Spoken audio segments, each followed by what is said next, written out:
Top 8 inflammatory foods to avoid, stop body pain and swelling. Hey, health warriors! Ever wake up feeling like your body's fighting against you? Those mystery aches, unexpected swelling, and the inflammation that seems to come from nowhere. What if I told you the culprit might be sitting right on your plate? Today we're going deep into the foods that secretly wage war on your body. And trust me, some of these will shock you. I've spent months researching this, and what I'm about to share might change the way you look at your daily meals forever. Here's something that might shock you. Your body could be in a state of chronic inflammation right now without you even knowing it. Think about it. That morning stiffness you blame on your mattress, those random aches after certain meals, that bloating that seems to come out of nowhere, they're all warning signs your body's screaming at you about inflammation. Studies show that 60% of Americans are walking around with chronic low-grade inflammation, and most have no idea. This silent attacker isn't just causing your daily discomfort. It's linked to heart disease, diabetes, and even certain cancers. The scariest part? The very foods you think are healthy might be the biggest culprits. That healthy fruit juice you had for breakfast, the whole wheat sandwich you packed for lunch, even that post-workout protein shake. They could all be contributing to your body's inflammatory response. What's worse, inflammation creates a vicious cycle.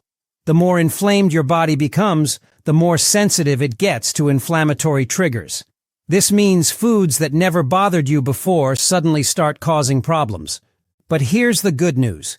You can take back control. By understanding which foods are secretly causing this inflammation, you can finally break free from this cycle. And that's exactly what I'm going to show you today, starting with one of the biggest offenders hiding in plain sight in your kitchen right now. Number 1, refined sugar, particularly when added daily to coffee or regularly eating sweetened foods. When you consume refined sugar, whether it's stirring it into your coffee or eating processed foods, two significant physiological processes occur. First, glucose molecules bind with water in your bloodstream, creating an immediate retention effect. This isn't just temporary bloating. It's your body's cells being forced to hold on to excess fluid. Second, and more critically, sugar triggers an insulin response. Your pancreas releases insulin to manage blood glucose levels, but this hormone does more than regulate sugar. In your kidneys, insulin actively stimulates sodium and water reabsorption. This double hit of fluid retention can manifest as visible swelling, particularly in your extremities. Individuals who consume high amounts of refined sugar show measurable increases in inflammatory markers in their bloodstream. These markers, including C-reactive protein and interleukin-6, are direct indicators of systemic inflammation. Daily sugar consumption, even in moderate amounts, creates a constant state of elevated insulin levels. Blood tests from research participants show inflammatory markers can remain elevated for up to 5 hours after consuming refined sugar. Just 50 grams of refined sugar, equivalent to a single can of soda, is enough to trigger this inflammatory cascade. The effects compound when sugar is consumed multiple times throughout the day, creating a constant state of cellular stress and inflammation. Number 2. Milk. Only if you have lactose intolerance or milk protein sensitivity. For individuals with lactose intolerance, milk consumption triggers an inflammatory cascade.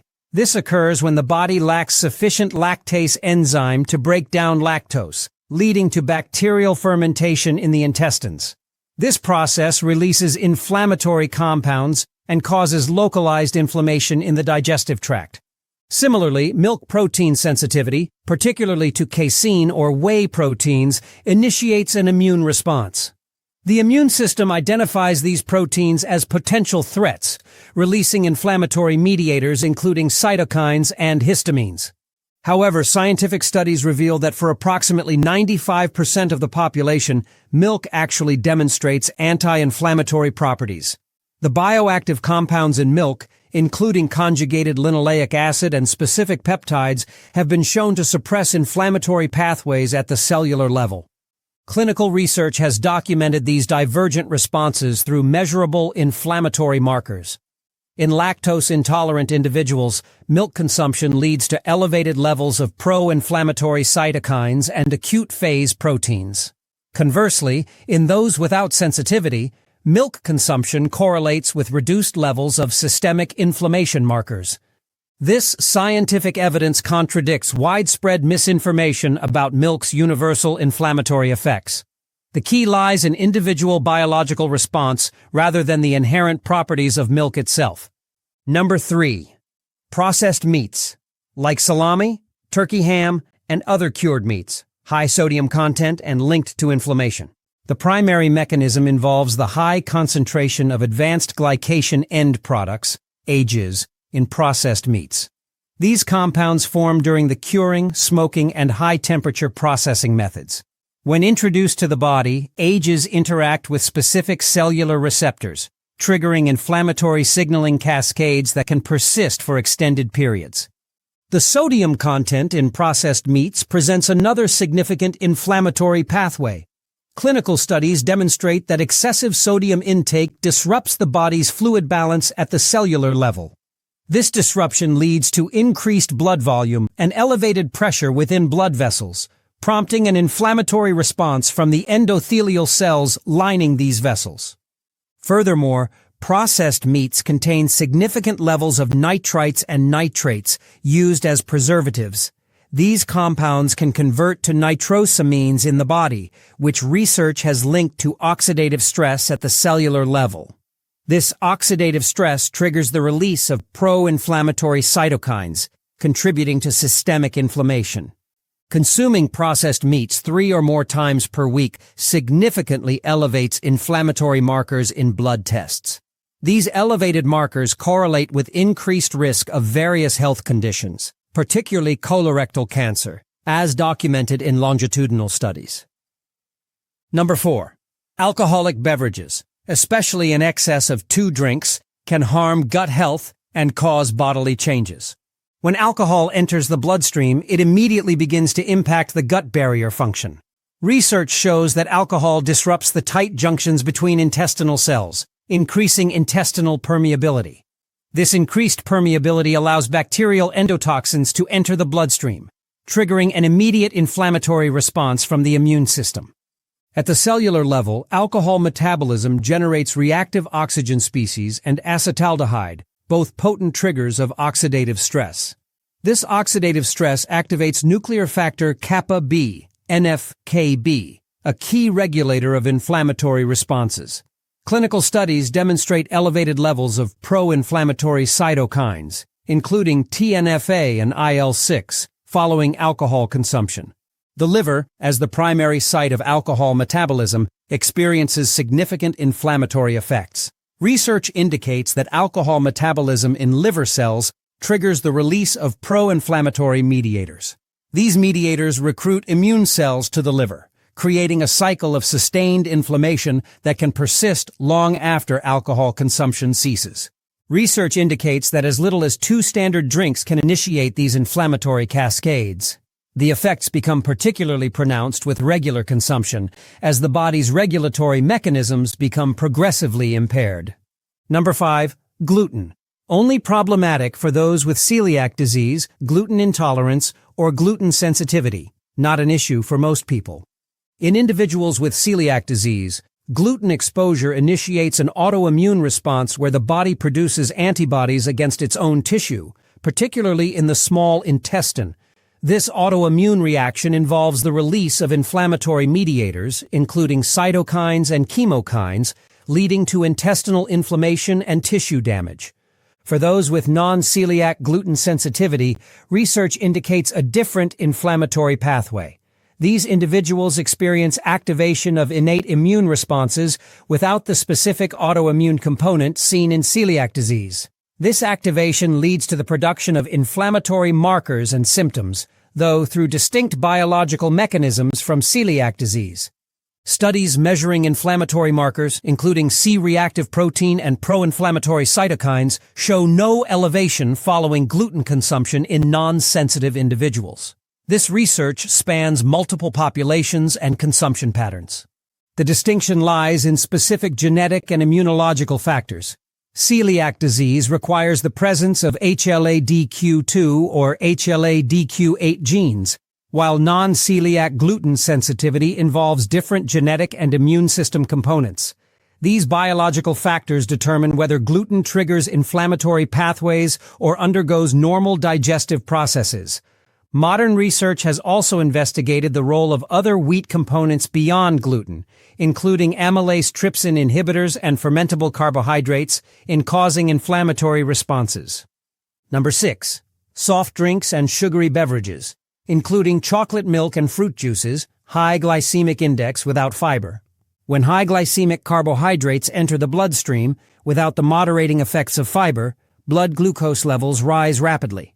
This sudden elevation triggers an acute inflammatory response, measurable through increased levels of inflammatory markers including interleukin-6 and tumor necrosis factor alpha.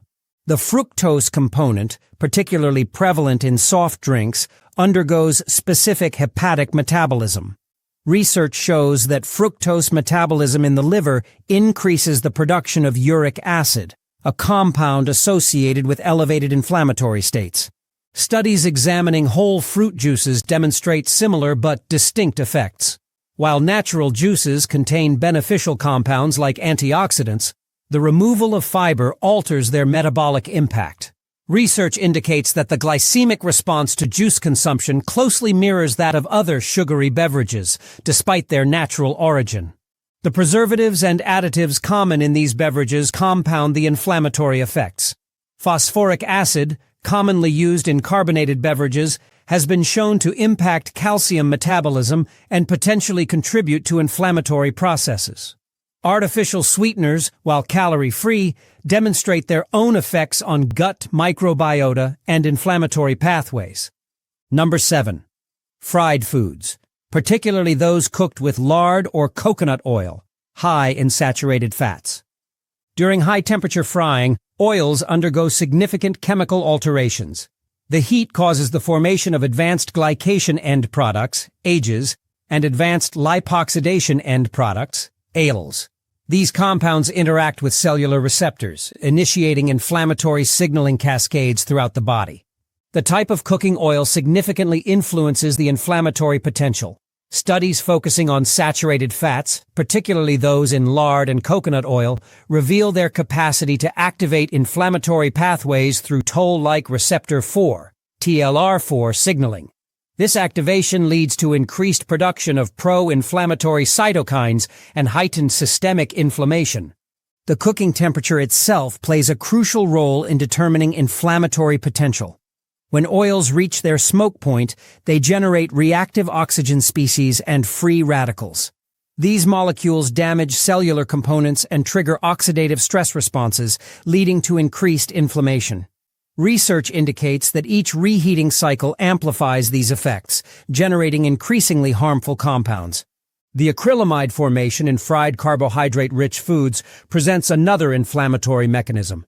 This compound, formed during high-temperature cooking of starchy foods, has been shown to increase oxidative stress and inflammatory responses at the cellular level.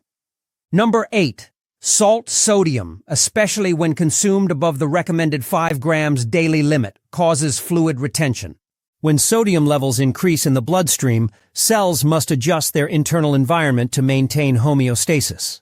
This adjustment triggers a cascade of molecular responses, including the activation of osmoregulatory genes and the production of inflammatory mediators. High sodium concentrations activate specific subtypes of T helper cells, particularly Th17 cells, which produce pro-inflammatory cytokines. This activation creates a state of enhanced immune responsiveness, contributing to systemic inflammation. The World Health Organization's recommendation of 5 grams daily salt intake stems from extensive research on these inflammatory mechanisms. Studies demonstrate that exceeding this threshold correlates with increased inflammatory markers, particularly in cardiovascular tissues.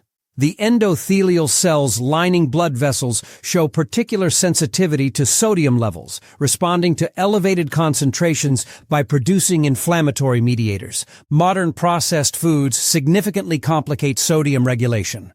Research indicates that heavily processed foods often contain sodium compounds that affect inflammation through additional pathways beyond pure sodium chloride.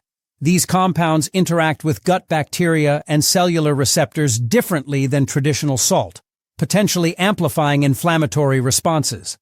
Long-term studies reveal persistent elevation of inflammatory markers in individuals consistently consuming more than 10 grams of salt daily, indicating that these effects accumulate over time. Thanks for watching.